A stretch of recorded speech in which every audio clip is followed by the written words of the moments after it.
their fans, I mean, death threats, the most amount of misspelled criticisms I've ever seen. Just a complete 180 from the Sleep Token fans. So my conclusion is that Sleep Token fans are just better people than Five Finger Death Punch fans. I had a very interesting experience last year when I put out an episode about Sleep Token where I was critical of the band, and I put out a YouTube short about Five Finger Death Punch and I gave them a compliment, and the two vastly different responses I got from those fan bases. I never expected to get so much positivity from the criticism of one band and so many death threats about my compliment of the other band. I thought about it all year. Why is it like that? And so on this episode, I sat down with my good friend who changed the way I think about both philosophy and metal, PhD candidate in metal studies. That's right, you can get a doctorate in metal studies. What have I been doing with my life? The philosopher David Burke sat down with me and we sort of broke down the philosophical and psychological reasons why that might happen. We also talked about interesting things that are happening in metal media and the culture overall. We did some philosophy, of course. It's always an interesting and unpredictable time when I sit down with David Burke. I hope you enjoy. David Burke, welcome back to Heavy Metal Philosophy. Hello, John. How are you? I'm good, and I'm very happy to see you. I have to say, your first appearance on the show has radically changed what I thought the show was going to be and my own feelings about metal. So I owe you an equal thank you, and also fuck you, man. Well, I mean, I continue to take it honestly as a source of pride that video is still your pinned tweet. So I really appreciate it, but also you're fucking welcome. Yeah, I had these grandiose plans for the show. It's like, I'm going to talk about a different philosophy every week. And then when you came on and your overarching thesis is that all metal is an expression of existentialism, when I first read that, I was like, nah. And so I started reading into your work to try to come up with some arguments against it. And the more I read, the more I was like, fuck, he's right. Well, yeah, I'm sorry about that. I come across some writers who I think have some degree of bone to pick with me in my position, but a lot of the time, I mean, a lot of the time I can see ways in which they can be integrated. That's probably just betraying my position. I'm getting more and more into Hegel as I get older, and Hegel's act is to subsume things, like make a totality. So even the arguments that are against you can, in a way, you can bring them back. There's a really good Foucault quote about how Hegel, even trying to detach oneself from Hegel, might be one of Hegel's tricks to get you back to him. Yeah. I kind of look at it like, I'm going to get this saying really wrong for sure, but was it all apes are monkeys, but not all monkeys are apes? Is that backwards? Oh, something like that. Whatever. Anyway, the point is, like, so there's another philosopher friend of mine. Shout out to Drew, Mr. Garcia, and he's really put me onto something, because he talks about things being appropriate, and that idea of appropriateness has really helped me, because I'm always, exploring. Like, on the one hand, I really like ideas in, let's say, Stoicism, and then on the other hand, I get a lot of value out of the more modern philosophers, and I find that a lot of guys, they sort of pick a lane, especially Stoics love to say, I'm a Stoic, and then they just pick that lane and they ride in it. And Mr. Garcia talks about using these philosophies when they're appropriate. Sure, very good. Absolutely. So I was having a conversation just the other night about how different philosophies are like, they're like tools, right? They're different approaches to thinking are like a series of instruments that you use for different situations, yeah. And as we move through time, certain philosophies become more or less appropriate for that moment. You know, the phrase "an idea whose time has come," that kind of thing. So I completely agree with you. yeah, well, shout out to Mr. Garcia because that has been Yeah, very nice. helpful to me. So, um, to circle back to what I was going to get to, if I had to pick a lane, I would pick absurdism just because I enjoy it so much. Hell yeah, hell yeah. But um, to me, absurdism is kind of like that all apes are monkeys, but not all monkeys are apes sort of thing. It is just a branch in the tree of existentialism. Yeah, exactly. And it's for me, like I like absurdism a lot. Like I like Camus. He when I think I like Camus actually when he's writing stories more than Agreed. like when because he's not an amazing philosopher. He's not very detailed, you know, but he's really good at sketching and giving us an idea and a form to work with because he's a great writer. And I think absurdism is a position that so many metal fans take up. You know, I'm not sure that all of them are fully aware of it, but a lot of them take up this attitude of, well, you know, life's an insanity, but let's party, let's make something fun of it, and you know, and dance until death and that kind of thing. Fight, or the more serious of them take up the idea of being in a band as kind of like the Sisyphean labor.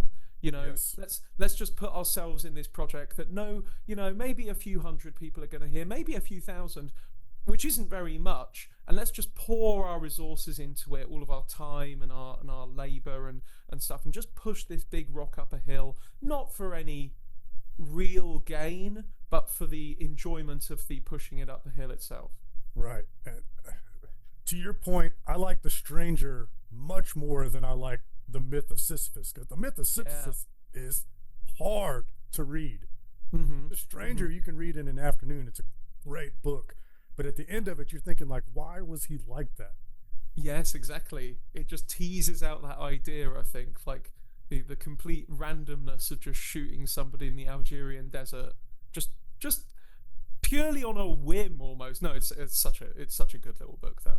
And then when he's in prison, the priest comes to talk to him to save his soul. And in most literature, this is where he would, you know, rethink his position on God because of his impending execution. And Mm. he just says, fuck you, and the book ends. And it's yeah, and he commits, I think, Camus, to the non-reason, the lack of a reason. You know, like other people that work in the existentialist family are really torn up by the lack of reasoning that modernity and then post-modernity seem to be beckoning. Like Nietzsche's death of God thing is not meant to be like this proud declaration. Like he's kind of worried about Yeah. this. Yeah, Oh, it's a and warning.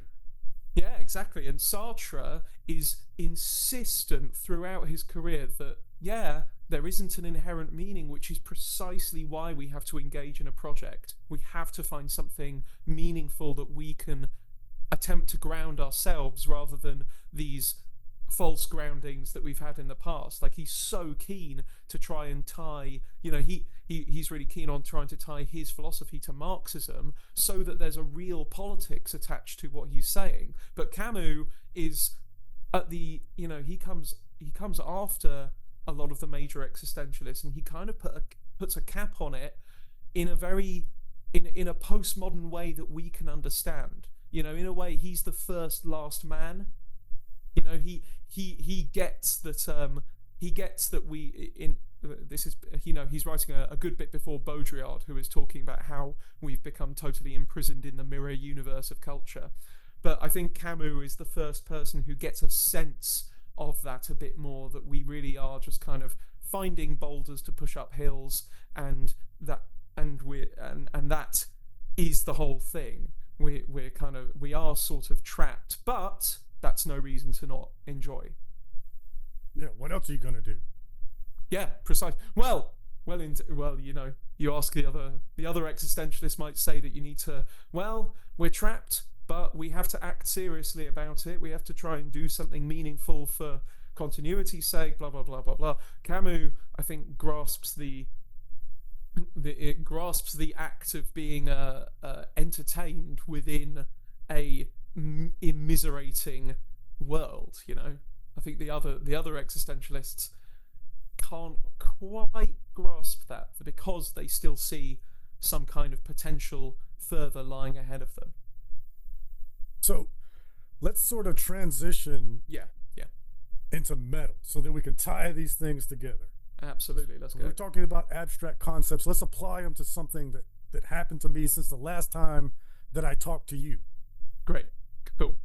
Okay, so I had 2 episodes. One's not really an episode, one was a YouTube short, but I had 2 pieces of content really explode on me. Like, I was not expecting, I'm a death metal guy. Like you said, I'm used to, if we get 1,000 people, that's a lot, Mm-hmm. So I did an episode analyzing some praise, some critique of Sleep Token. Yeah. And as of this recording, it's got like 130,000 views. I just never in my wildest imagination did I think I would have an episode like that. Okay. Right. So, like I said, I did some critique of the band, and obviously a lot of people have seen it.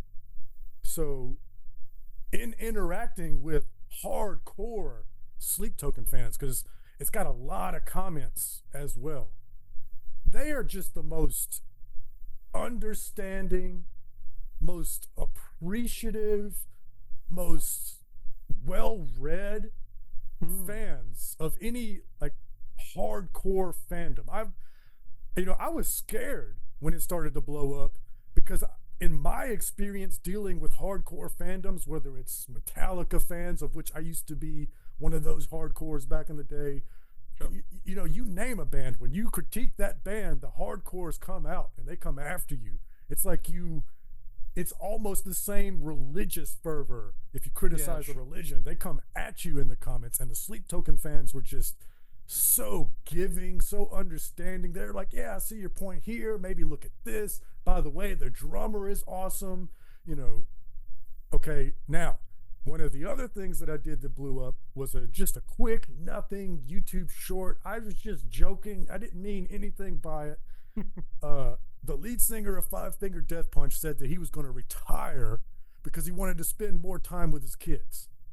So I made a YouTube short and I was like, man, I respect that. And so I'm never going to make fun of Five Finger Death Punch again because he's trying to be a good dad. I used to, just like Nickelback, one of those bands, I used to just take a big dump on them all the time. I'm not going to do that anymore because I respect, wanting to be a good father, those blue collar roots. And like I said, I'm giving the man respect. I grant that I was kind of shitty about it. And their fans, death threats, the most amount of misspelled criticisms I've ever seen. Just a complete 180 from the Sleep Token fans. So my conclusion is that Sleep Token fans are just better people than Five Finger Death Punch fans, but also that there's something in that. There's something really absurd in that I haven't been able to put my fingers on. I'd love to get your first sort of reaction to that. Okay, so the things that came up for me while you were talking about that were, because I've been thinking a lot about Sleep Token of late as well, right? Like, Sleep Token blew up so hard last year. They sold out a 10,000 standing venue in London. Was that Wembley? Yeah, the Wembley Arena. So it's next door to the stadium. It's not the football stadium, but it's a 10,000 standing, like, large venue right next to the stadium, and it sold out in like half an hour, which is that's quite unusual. And that was something that along with a couple of other things like Lorna Shore kind of breaking through last year, is one of the things that makes me think that at the moment metal's kind of back. Like metal's having a pretty popular couple of years. Maybe we're going to have like a decade where it's kind of more in the public mind. But the thing about Sleep Token is they're very new, and because they're very new, and also because of their sound, which kind of combines bits of R&B, bits of gent, bits of rock writing, but it's quite a fluid beast. I think the fans are reacting in a way that is more and here's the nub of the point. They're more feminine than the fans of Five Finger Death Punch. I've got the stats to prove that. My demographics went from like 98% male to like 80 something percent in the months following that Sleep Token episode. Okay. So my female listenership grew from like 2% to like 12%. And Right. now that episode is about a year old, not quite, but it's getting there, it started to sort of come back. Right. Okay. So this is really important. Well, that's really helpful. But even the male, what I would contend is even the male fans of Sleep Token are going to approach criticism in a way that is more traditionally considered coded feminine. Whereas the thing about Five Finger Death Punch is that they're an utterly macho group. Yeah. And that, in fact, I think is one of the things that turns a lot of sort of more extreme metal fans off, is that they come across as lumpen. You know, they come across as like just chest beating, hooting gorilla men, you know, just not playing with any grace or sensitivity, but just sort of pounding riffs out. And when this is a band that, no, I think the thing that's worth pointing out here is that there are lots and lots of bands that are smaller than Five Finger Death Punch that do this and are a lot more liked by metal fans. So maybe we've got to introduce some axis of like, if they get too big, then they stop being popular as well. I'll add in point to that I think matters, but please continue. Yeah, okay. So, but I think the thing is, Sleep Token, as a younger band, and as a band that is self-consciously, I think, appealing to a more feminine fan base, the way that a lot of the younger fans speak more broadly about metal is more complimentary and less antagonistically than in previous generations, I think. When metal was a much more male pursuit, there was a lot more arguing for arguing's sake, and deliberate and doubling down and being really aggressive in the way that you approach somebody's taste or what they think of your taste. I think that after basically what has happened in the past 15 years has been like quite a major cultural shift in terms of the way we talk about and talk to other people. I think the word appropriateness is coming back here, but in a different form. Like the word is propriety. People are the way we talk about culture has kind of matured a little bit in some ways over the past 10 years. So people are people basically, and certainly young bands that are coming up, the fan bases are basically a bit less rude to each other than was common in the 2000s or 90s, because the broader culture has shifted. You know, it's not something that's particular to the metal scene. This is something I think we've seen across culture. So that's what came to mind there. I can see that. I got 2 points there. First, on that point, I feel like there's less mystery about different niches. Mm-hmm. So, you know, in the past, if you were a person and you saw some punks over there, or maybe a goth or something, you probably didn't understand them. You just thought that they were weird people. Whereas now, with the internet, we may not fully understand all the different niches of people, you know, weebs and jocks, but we all have at least a general understanding of where they're coming from. It's not as much of a mystery, and it helps us be a little bit more tolerant. Yeah, I think that's definitely true.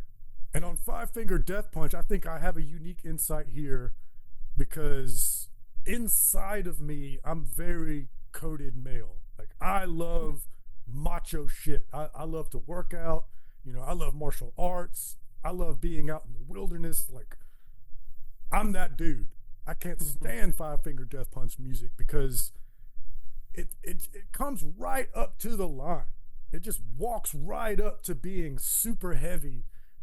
Like they'll start with this really screamy verse with this heavy riff, and right when it's heavy, they just stop and then they play pop and there's clean singing. It's very radio friendly. When they first came out, their first song was like, "I'm so messed up because of my parents," and I've already been through the Stained era. I don't need any more of that, so I was kind of like, eh. But I didn't hate them yet.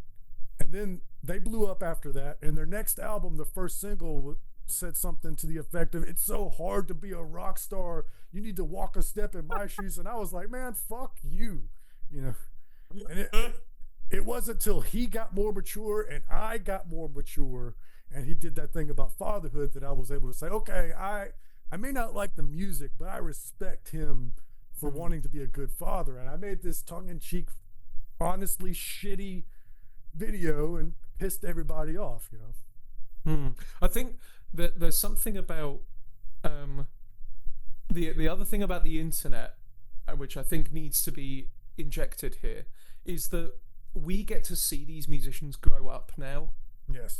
And we see them grow in ways that when we had old media, we didn't really see their personal lives. We never saw musicians fucking up by doing a bad post and then being apologetic afterwards and trying to move on from that. Or conversely, we didn't ever have to see like a band like Trapped decide that they were just going to double down as hard as possible and become like a MAGA band and try and get on board that niche of culture. So seeing what is his name, Ivan Moody, is that the singer from so seeing Ivan become a man in his mid-40s or something who has kids, it introduces a level of personality that if we just see the albums and are just basing our opinions off of that, we have no care for that at all. It doesn't matter. So that's one side to it, and I think but this returns me to the previous point, is that like newer bands, this is something I was literally just making notes about this for my thesis, which I'm about to start writing. Newer bands, because they are digitally native, because they spend all their time they've grown up on the internet, and so much of how they communicate to their fans is through web posting and making little videos sometimes and that kind of thing. They are way more responsive, or can be way more responsive to the fans, and more reflexive. They're more willing to kind of see what's happening and make changes, and make changes accordingly, whether that's cultural or discursive. They decide to say things in a new way or a more politically correct way, let's say. I'm not making value judgments on that one or the other. They are able to work more effective. They're able to work more responsively with their fans, and in turn their fans are much more kind of communicative towards them. Whereas the older rock bands, where there's kind of a clearer institutional line between big rock band who don't talk to their fans, and the fans primarily engage through the music videos or the records. Maybe they read the interviews and in journalism and they learn a little bit, but we've always got to remember those journalistic interviews are also super curated and don't really give us the full picture. Whereas social media posting, the way that people use social media as this kind of confessional mirror, means that we get a much greater deal of insight into the workings of these musicians, and perhaps that allows a kind of different relationship to emerge where it's a little bit more intimate, though at the same time you also become aware of the kind of impossible distance that is now, you really understand that you are just sitting there on your own looking at your phone while this musician is hundreds, thousands of miles away. So a changing approach to how distant yet connected we feel to these people. At the same time. Yeah. Do you still write for Astral Noise? Astral's taken a little bit of a back step over the past year or so. I wrote a couple of bits last year. Why do you ask? Okay, so you brought up the media, and right. I tend to always compare whatever I'm thinking about to a couple of different things. Weightlifting comes up a lot, just because of the way that you progress. I apply that to the way I try to improve this show. I apply that to the way I try to improve my thinking, everything. Chess, I wind up trying to think about things in comparison to chess all the time, as far as strategy. And again, for me to get better at chess, I look at the numbers and I try to improve them. Okay, so, and then the other one is martial arts, because martial arts is the collision of strategy with execution. So I'm looking at the media landscape in the martial arts world, and it's contracting. The institutional media organizations are all going out of business. Right. And what's being left in their wake is the influencer economy. So yes. All the fighters are going on YouTube shows. The promoters are going on podcasts, and they're acting real buddy with the promoters. So that adversarial part of the journalistic infrastructure is not there anymore. Yes. And for music, I tried to compare them, but there's this one thing that stops it from being a perfect comparison. And that's that there's so many of us that are willing to work for no fucking money. Yeah. So there's all these publications in metal that don't make any money and just keep on working because that's the nature of metal. We don't really care about that. I think the thing about Astral Noise in specific was that it came about in the opening of the kind of political moment that we had between 2017 and 2021, where both in the UK and in the US, politics started to feel very live, and millions of people started caring about it in a way that they hadn't done for 20, 30 years even.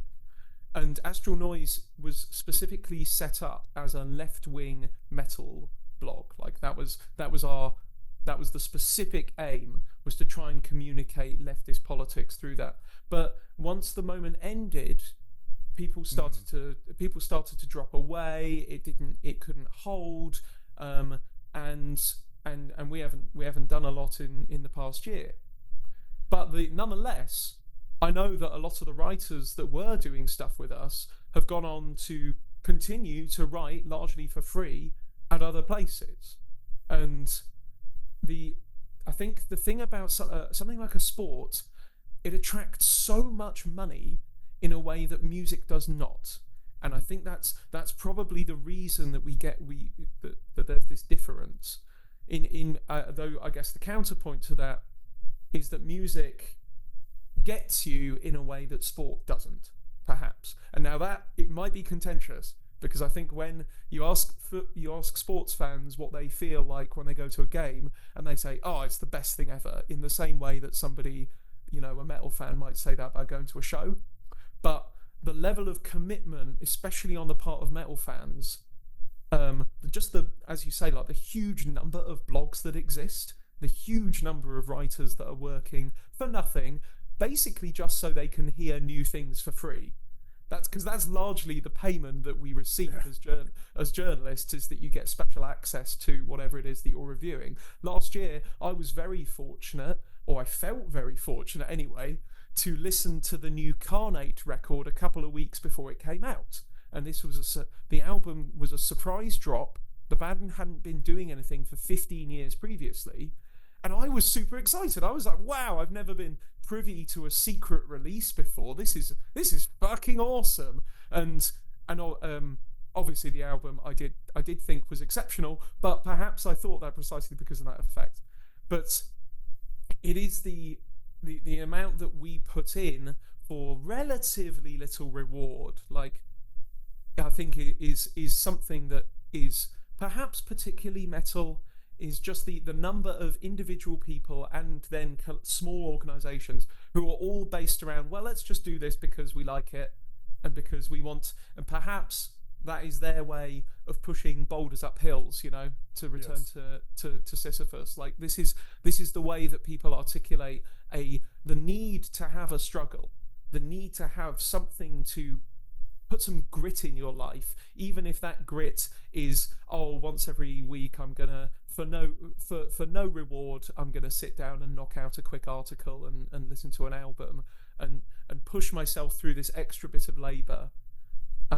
So I think that's the key thing there. Yeah, because the entire media landscape is going through it right now. Political media, sports media, entertainment media. Like it's a rough time to be a journalist right now, just as far as job opportunities are concerned.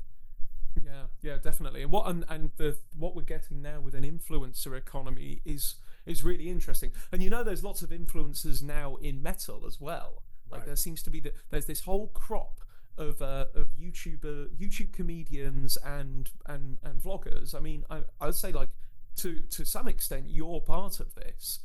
Of this world, and the Sleep Token video is a way in which you are an influencer, because and the effect of having these kind of new personalities, it's kind of like having big journalists, kind of, but when there were only a few metal rags, there were only a few metal magazines, those few influential journalists, people like Martin Popoff, let's say, or Malcolm Dome in the UK, who's like one of Kerrang's most influential writers, those guys wielded a huge amount of influence over millions of people.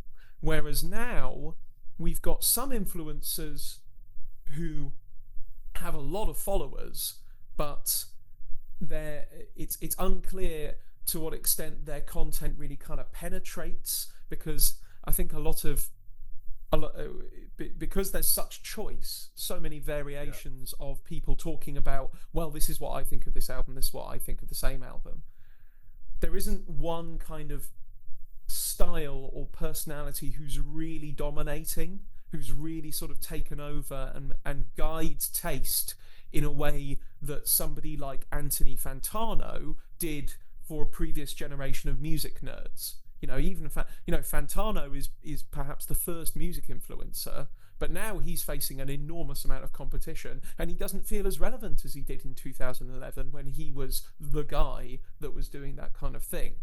So the influencer economy is really changing how journalism works, and the internet did before that. It by proliferating all of this content, it means that, and let's return to the Sleep Token thing, it means that fans and journalists don't critique as much as they used to. Criticism is not as important as promotion, because now you've got to fight against so many different voices.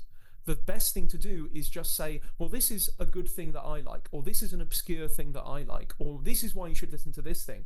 But forming a critique of a band release by release, or forming a critique of the scene as it stands and pointing out, well, these guys are doing really well and these guys are kind of dragging it down, that has faded away a lot. So we get to the point where you've got your Sleep Token fans in your comments section, and a lot of them haven't read a lot of critical journalism.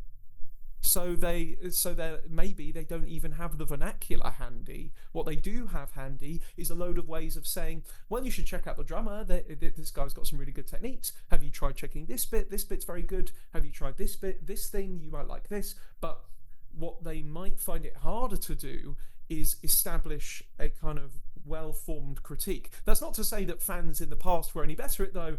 As we've already said, like in the past, what instead you got was people going the other way and just doing insult-laden ad hominem type critique. Oh, you listen to that, so you must be a slur of some kind. Yeah. My favorite, I did a watch-along party with the Nick Nocturnal Awards, and this is sort of to your point. Nick Nocturnal is an influencer, and I think that the influencer thing really niches down. So, for instance, he's like the guy when it comes to metalcore, whereas he's not the guy when it comes to black metal. There's another guy for that. Yeah. And even in my world, like the death metal world, I consider myself a underground death metal guy.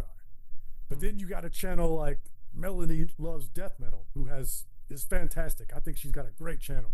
She's way more underground than me. She talks about records. I'm like, who is that? Anyway, back on point. I was doing the Nick Nocturnal thing, and one of my favorite slurs in the comments, somebody was saying, he's a poser or whatever, but then somebody was like, two tampon boy cucks.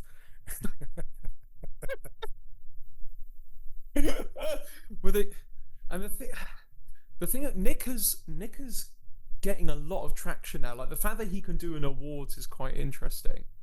But having watched a lot of his, I've watched a lot of his reels. I'm not going to say that I've watched a lot of his long form content, but and I think maybe this is something that's quite common to a lot of influencers, is that they're not actually delivering that interesting a critique or a standpoint. Like they're more like video journalists. They're just there to report and maybe there's a few jokes in some of Nick's in some of it. Like his series where this is how you do this genre in 30 seconds. Yeah, and I would consider that a huge critique, because it's basically all you got to do to be this is just do this.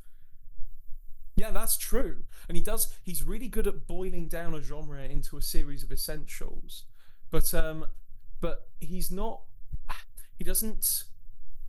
there to deliver a kind of critical, what I'm looking for is like a critical understanding of what makes an album good, what makes an album bad.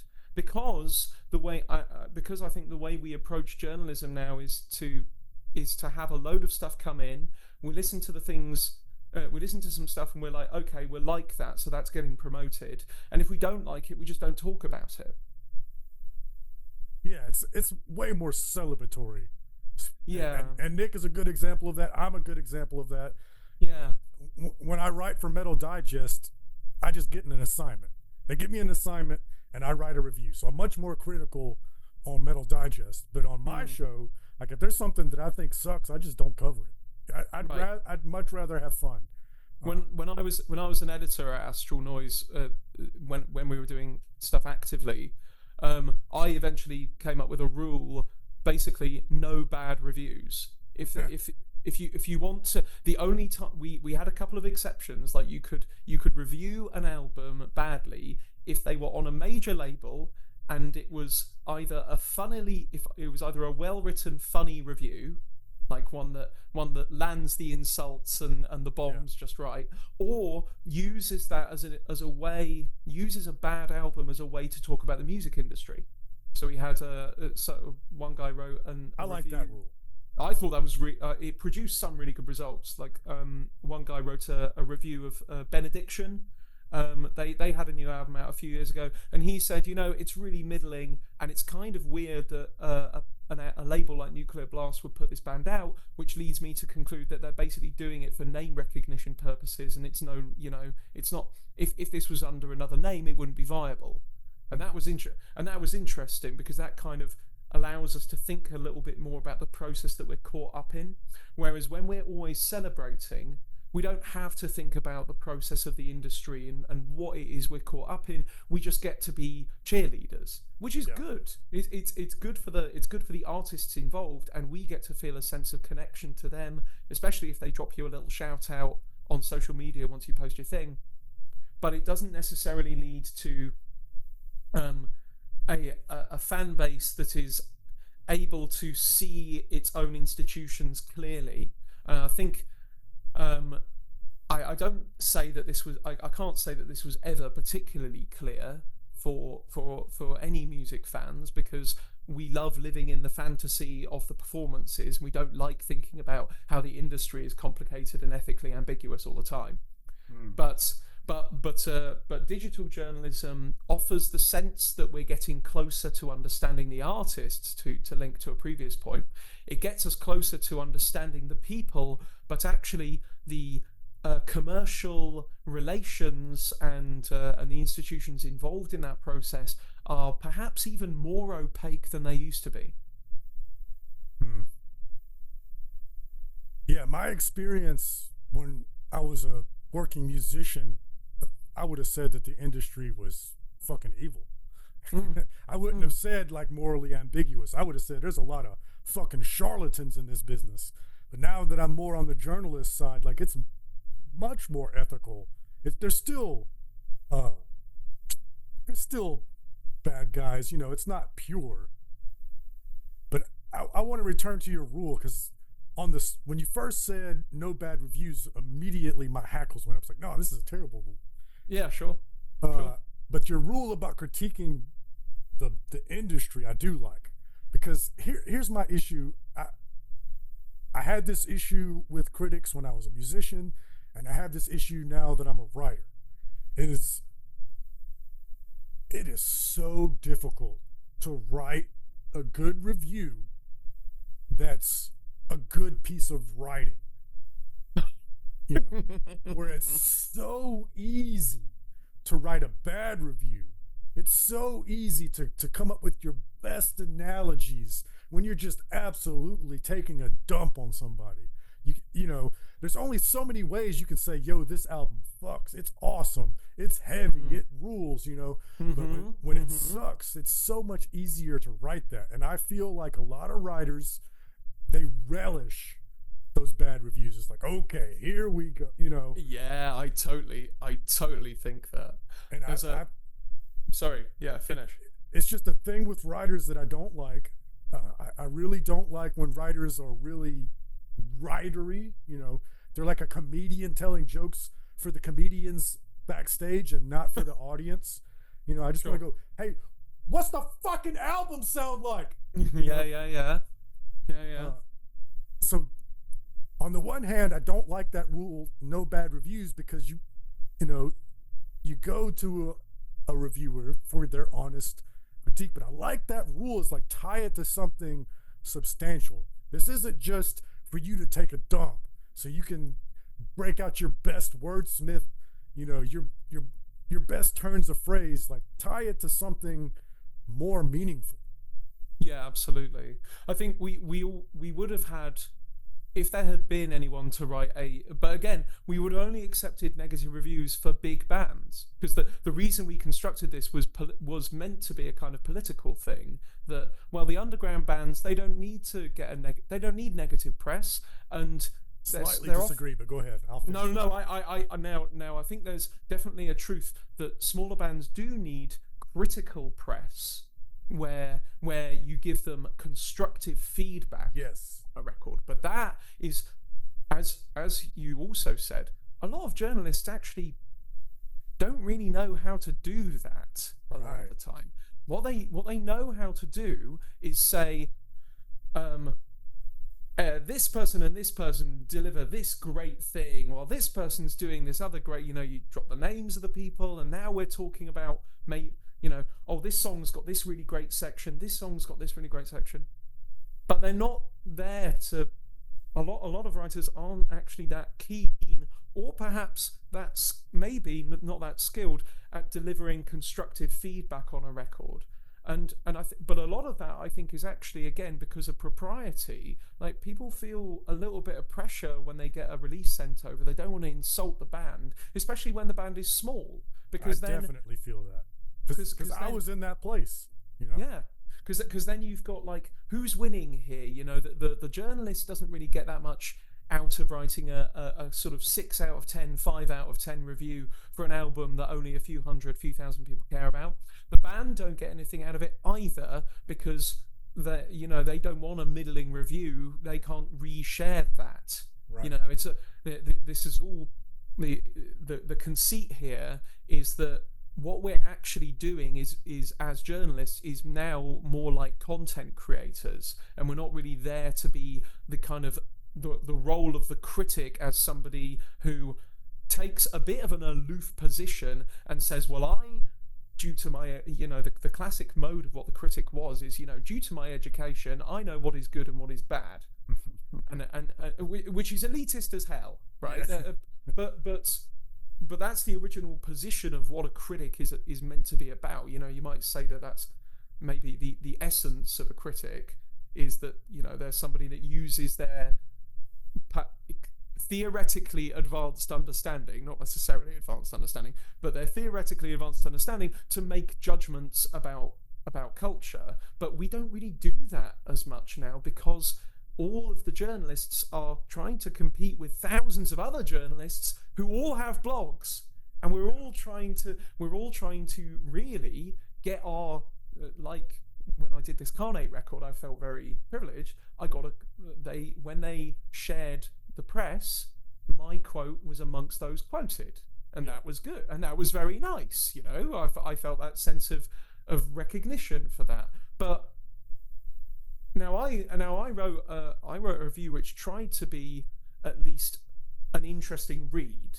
I was doing a little bit like give us your best turns of phrase and maybe when I've written reviews in the past, like I try to gently wedge a little bit of philosophy or theory in there, not so that it dominates the article, but gives someone something to chew on a bit more than, oh, this riff is really good and this bit is really good and this bit is really good. Yeah. Because I think the overall feel about writing journalism now is being a critic is actually not in demand anymore. Because of the internet, we can all be critics. That's right. We all get access to the same content. We all can access the same media, and this leaves us to develop our own judgments on it. But that means that the function of the journalist has had to change. Yeah. But the crucial thing, I don't think a lot of journalists actually know this. Yes, and that's why it's contracting, and that's why I think it's a good thing that you're injecting philosophy into your writing, because that's why I think Nick Nocturnal is succeeding. He's able to make metal content, but he's a good guitar player, so he's able to do something that somebody else can't do. Somebody else can't just jump on YouTube and say, I like metalcore. Nick Nocturnal can say, I like metalcore because they play this, and then he plays it. Dude, that's spot on. That's a really good point. It also makes me think there's another guy called Bradley Hall who does like YouTube metal comedy. And his scathing comedy, I love it. I think he's very funny. He's mutual. I need to get to know him properly. He's a friend of a friend.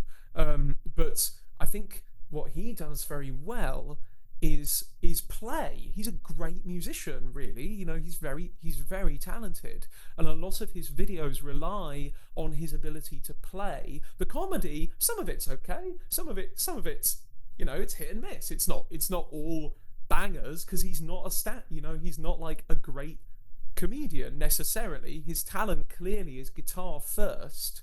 Then maybe he thought about it. Oh, maybe I can do something with this. I'm silly and funny, but I'm really good at guitar. So I'll do things based around that. He's got a lot of challenge videos where it's like, how quickly will it take me to re-record this album or re-record this song?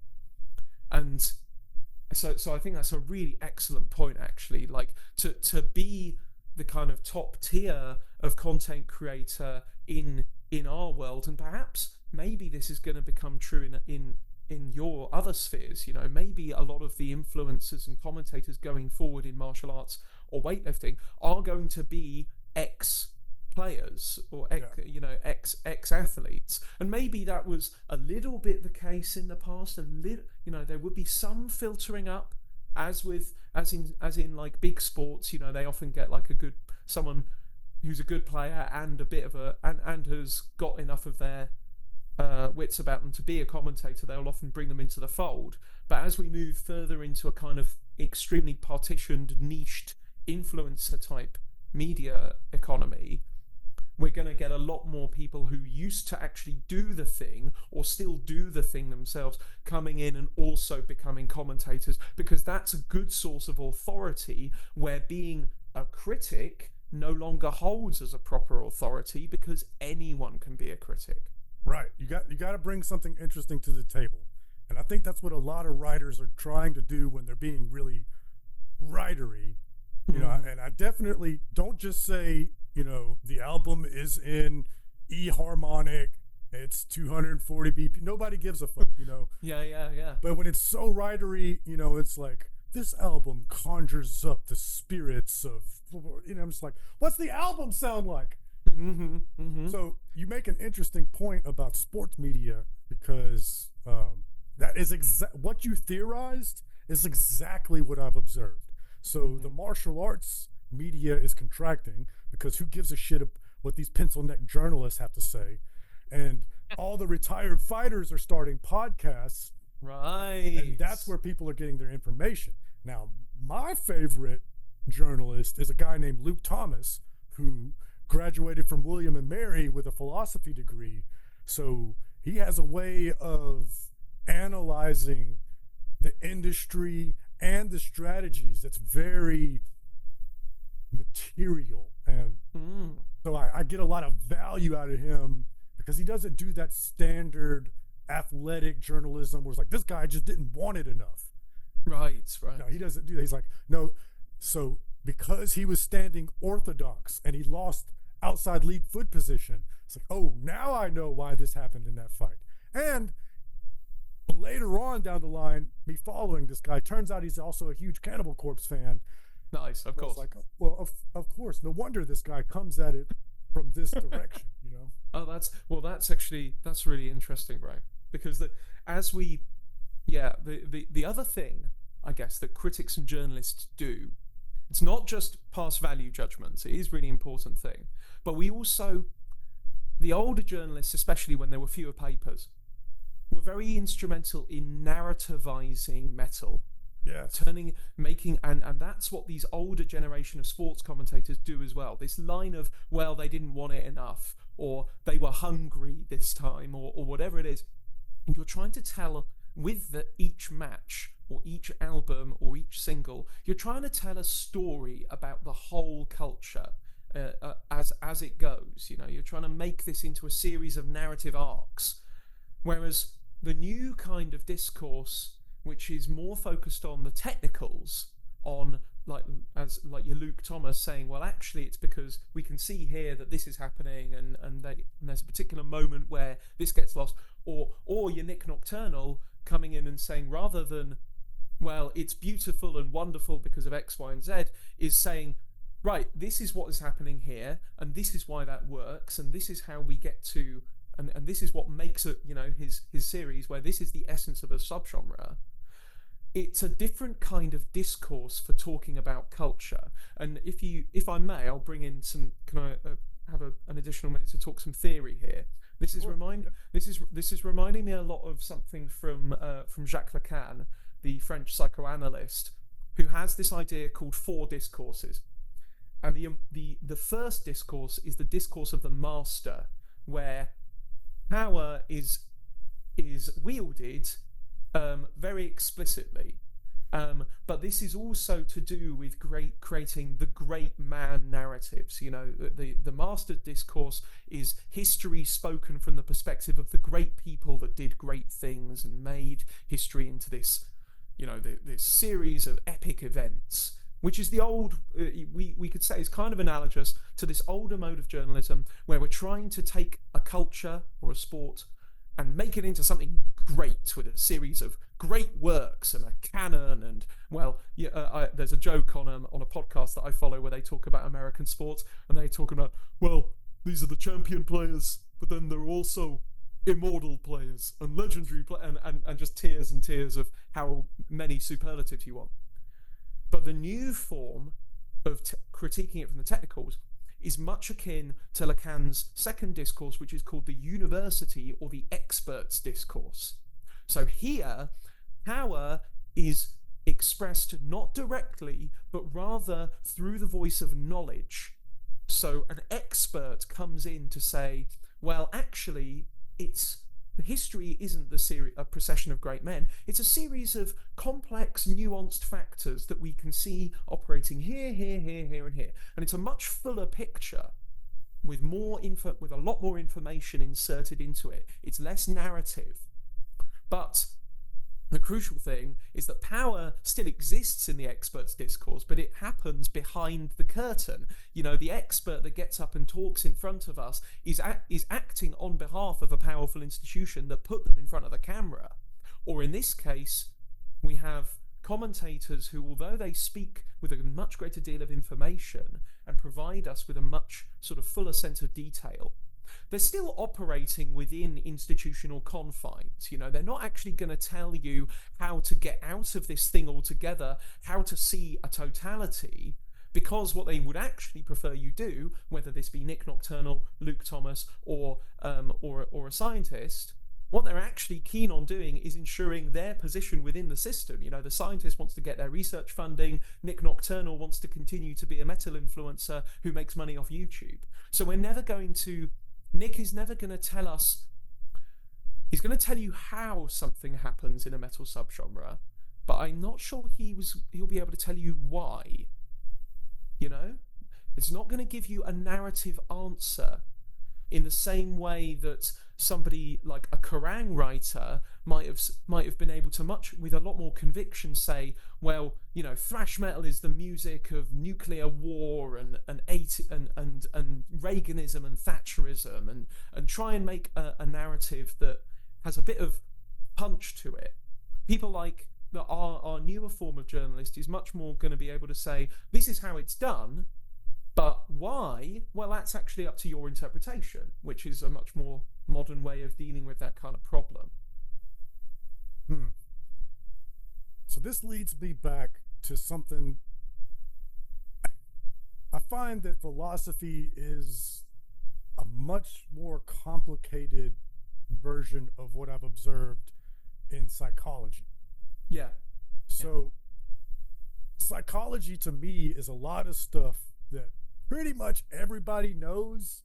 We just didn't know the name for it until we were exposed to it in education. You know, we all grew up and knew that certain kids had daddy issues, for instance.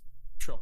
You know, and then you take a psychology class in college and you know what the actual term for it is, or you learn like, hey, this compulsive behavior that my aunt does, there's a name for that, and now I know why she does that. And it's the same thing in philosophy. It's just it's a lot harder to put your finger on. It's not so obvious. And what makes me bring that up is I don't think Nick is making a calculation in his mind. I'm not going to tell people. I don't think that's ever a part of the calculus. I don't think so either. And we've talked about how all metal is an exercise in existentialism. I don't think every metalhead on the planet's going, I like metal because I'm going to die one day. No. And that's crucial to understand, right? Like this is, you know, Marx says this, you know, they do not know it, but they are doing it.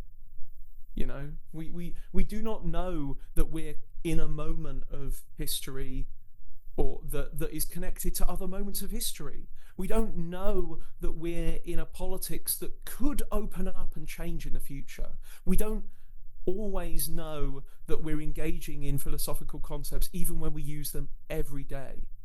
You know, but a way that we can see how people don't know is through how the way they talk about certain things is articulated, which is kind of why I was making my previous point, right? Like, I agreed, like, I don't think Nick is ever saying, well, I know how a genre is made, but I don't really know why. He's thinking, I want to make my next video. Right. Let's pick another genre.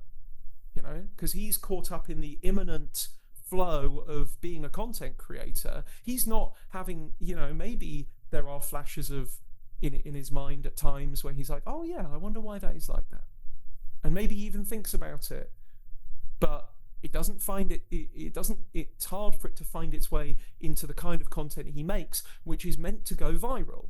And you can't do philosophy virally. It's very hard to do that. Yeah. It's kind of like death metal. You know, Cannibal Corpse is the biggest band in the world, and they ain't playing arenas. You know, there's a ceiling for death metal.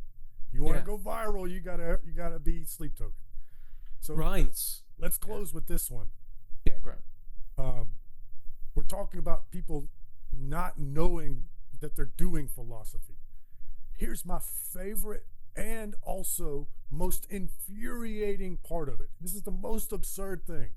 That psychological thing, once the person knows I'm a habitual liar, I'm a compulsive liar because this thing happened in my past, maybe they get better, maybe they stop doing it, but usually not. Right. Usually knowing that thing that's controlling you doesn't make any fucking difference at all. Right. And this actually allows me to alight on something that maybe I talked about 2 years ago, but maybe I didn't. And that, I think, is heavy metal's link to what Freud calls death drive. Now, death drive is the compulsion to repeat, quote, in one sense, but it's also this it's a way that we undermine ourselves. We desire to do something in our conscious mind, in the up here where we're thinking about things consciously. It's like, oh, I want to do this. I have a wish. But then underneath it, we'll have some process that actually disrupts that or makes it difficult for us to change. So just because we know something consciously doesn't mean that unconsciously we'll actually follow through with it and make it into a change that is our life. I'm a smoker, right? And this is a perfect example, right? No matter how many times people say to me, you should really quit smoking, and I say back, I know, because rationally I do know that I should quit smoking. I've been smoking for 10 years, and I want to quit in the conscious, but you and I know that in a couple of hours, once this call is over, I'm going to have a cigarette. Yeah. Because it's very hard. If you wait a couple of hours after this call is over, then I commend you. Well, I'm quite smoked. It would have been right after the call was over. Unfortunately, I'm quite a light smoker, but even so, so this is something that this for me is a central concept to metal, right? Because metal is full of instances of repeating something that isn't actually very good for you, but produces a lot of excitement and enjoyment, like the number of fans that smoke and drink and do drugs and so on and treat their bodies quite badly. Have anger problems, have mental health problems, yeah. have relationship issues, blah blah blah blah. Just run it down, like are subject to poverty, are subject to abuse, are subject to systematic oppression, etc., etc., etc. People in metal, this going round on negativity is so integral to how the culture works. Not necessarily, and the way as well that we elevate it and show this often through the culture, like the number of boozy thrash bands that write about drink till you're dead, or like even like the stuff we were talking about like a couple of years ago about glam metal, where like. And that's the argument you made that really fully convinced me. The glam metal argument. Yeah, like these glam musicians are like going just pushing themselves closer and closer to their own demises, and it produces a huge amount of enjoyment for them at the same time, but it's not good for them rationally. I think compared to other cultures, metal really shows that this is a part of how all people work. Whereas in other popular music discourses, I think of pop and indie particularly. You're not really focusing on. You're not trying to elevate how you self-destruct. You're trying to, though you may mention it, but you're trying to like push away how you self-destruct a bit more because you are maybe a little bit more. Maybe you are a little bit more. Of the rational, or maybe the other way to read that would be you have been rationalized more by the world around you. Whereas perhaps the thing about metal fans, in our attempt to locate a struggle, we hit upon irrationality as something that we can struggle with. So many metal fans think themselves and are, engineers, scientists, very rational people who engage their minds quite heavily, and then when they get to their culture, well, it just has to be the most irrational. It has to be the most like excessively enjoyable. It has to be full of death and danger and destruction, things that bring us back to our death drive, our compulsion to repeat on these symbols of negativity that eventually we will get towards. Yeah, shout out to the most metal heart surgeon on Twitter. Oh yeah, A literal heart surgeon that wears, he's got a battle vest that's the cap that surgeons wear. Oh, that's fucking sick. Yeah, and he listens to death metal and goes to death metal shows. So, I don't want to speak for him, but I imagine your theory is correct. He spends most of his professional life deep in the sciences, and then he gets in that pit and gets to just act fucking stupid for an hour. My version of this that I was sent a while ago was a channel, an Instagram account called Money Hammer.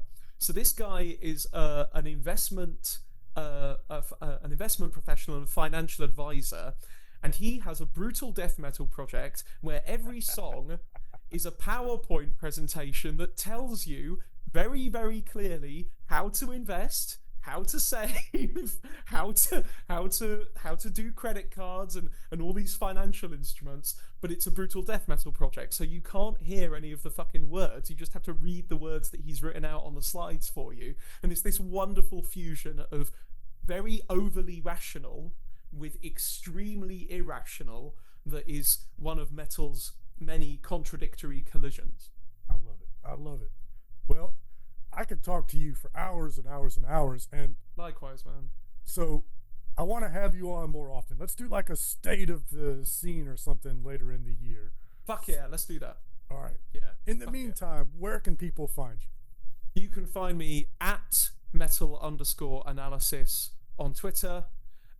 Also check out, maybe coming soon, a new band called Absent Signifier, where we're doing something completely insane. We're trying to do free metal, so totally, or mostly improvised metal, and it's just me on bass and vocals and a drummer. So check that out, coming soon. But yeah, just follow me on Twitter, and looking forward to speaking to you soon, John. It was a great chat. Yeah, it was fantastic time. Always like it. I'll have all those links in the description. Thank you so much. Thank you very much. Have a good night.